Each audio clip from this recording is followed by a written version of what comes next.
Selingkuh dengan wanita lain bahkan meminjam uang kepada wanita tersebut tak bisa membayar, ketakutan takut dilaporkan kepada sang istri hingga akhirnya memilih menghabisi wanita tersebut.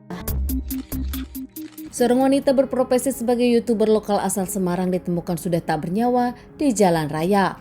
Menurut para warga yang menemukan wanita tersebut ditemukan di sebelah motornya, bahkan di awal dikira kalau ini kecelakaan tunggal.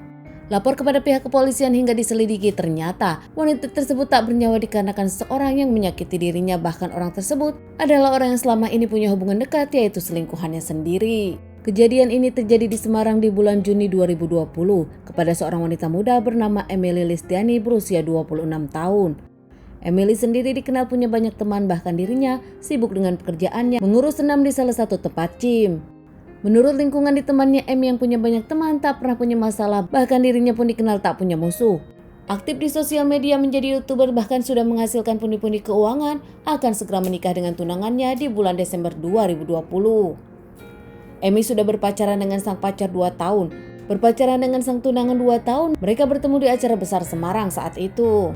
Tanpa tunangan dan keluarganya tahu, ternyata Emmy punya lelaki lain di belakang mereka. Emmy punya hubungan dengan seseorang yang juga suami orang. Di tengah banyak kegiatan Emmy, ternyata Emmy sendiri adalah seorang pencinta alam dan Emmy pun sedang pergi untuk melakukan panjat tebing bersama teman-temannya. Saat itulah Emmy bertemu dengan lelaki lain tersebut. Seorang lelaki bernama Ahmad Subekti berasal dari Nusa Tenggara Timur yang ke Semarang untuk mencari pekerjaan. Ahmad sendiri ternyata di NTB punya istri dan juga anak. Akhirnya berhasil kerja di Semarang dengan gaji yang lumayan meskipun dirinya jarang pulang ke kampungnya.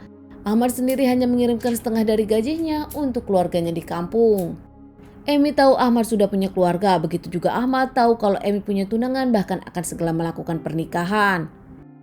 Meski keduanya sama-sama tahu punya kehidupan pribadi masing-masing, namun ternyata keduanya kerap merasa cocok, bahkan Emmy yang sering ke kosan Ahmad kerap melakukan hubungan suami istri berdua.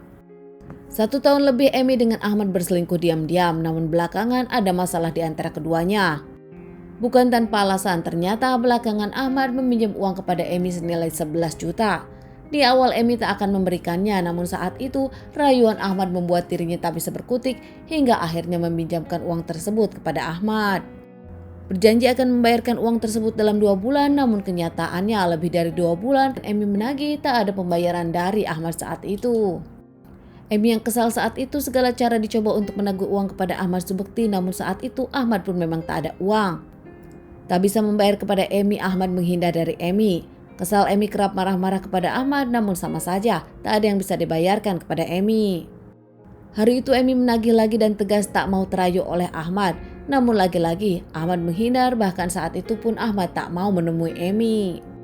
Di tempat kerja Emmy curhat kepada temannya yang tahu tentang permasalahan Emmy. Bahkan saat itu teman Emmy menyarankan untuk mengancam Ahmad dan melaporkannya kepada sang istri kalau Ahmad punya hutang kepada Emmy, selingkuhannya sendiri. Mendengar kata-kata temannya karena Emmy ingin dibayarkan hutang, semua untuk membantu sang kekasih yang sedang mempersiapkan pernikahan. Emmy pun langsung SMS Ahmad dan memberitahu kepada Ahmad kalau dirinya akan segera memberitahu kepada istri Ahmad tentang semua permasalahan yang ada. Takut diancam oleh Emmy, akhirnya Ahmad pun menghubungi Emmy dan akan bersedia bertemu dengan Emmy di kontrakan mereka. Sepulang dari tempat kerja, Emmy pun langsung ke kontrakan Ahmad. Di sana keduanya bertemu. Bahkan keduanya ngobrol di awal seperti biasa dan melakukan hubungan suami istri seperti biasa. Usai melakukan hubungan suami istri, kemudian Emmy pun langsung menagih kepada Ahmad. Namun Ahmad yang memang tak ada uang, bahkan tak pernah berniat untuk membayar Emmy, saat itu juga membawa senjata tajam, menikam Emmy beberapa kali dan memukul Emmy.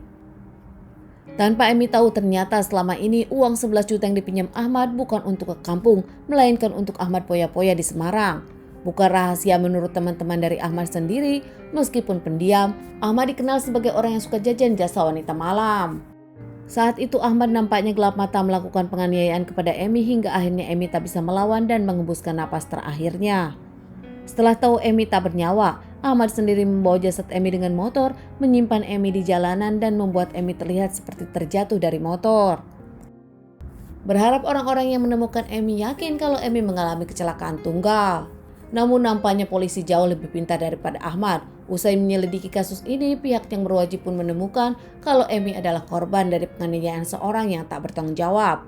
Pihak kepolisian pun langsung mengabari keluarga Emmy dan menyelidiki kasus ini. Berkat keterangan dari salah satu sahabat Emi yang tahu tentang cerita ini, akhirnya Ahmad pun diamankan. Ahmad dimintai keterangan saat itu tak bisa mengelak lagi. Ahmad mengakui kalau dirinya pelakunya. Usai dilakukan otopsi terhadap Emi pun dikembalikan ke keluarga untuk dilakukan pemakaman. Tunangan dari Emi yang kecewa terhadap Emi namun tak bisa berbuat apa-apa, hanya memaafkan Emi dan berharap kini Emi sudah tenang. Sementara Ahmad sendiri yang diamankan pihak yang berwajib menjalani beberapa kali persidangan dan divonis hukuman 17 tahun penjara. Keluarga dari Emi tak menyangka Emi sendiri punya seseorang yang dirahasiakan, bahkan nyawanya hilang di tangan orang yang dirinya percaya. Teman-teman, sekian dulu bahasan kasus yang aku bawakan kali ini. Semoga ini bisa dijadikan pelajaran untuk kita semua. Ditunggu bahasan kasus-kasus selanjutnya.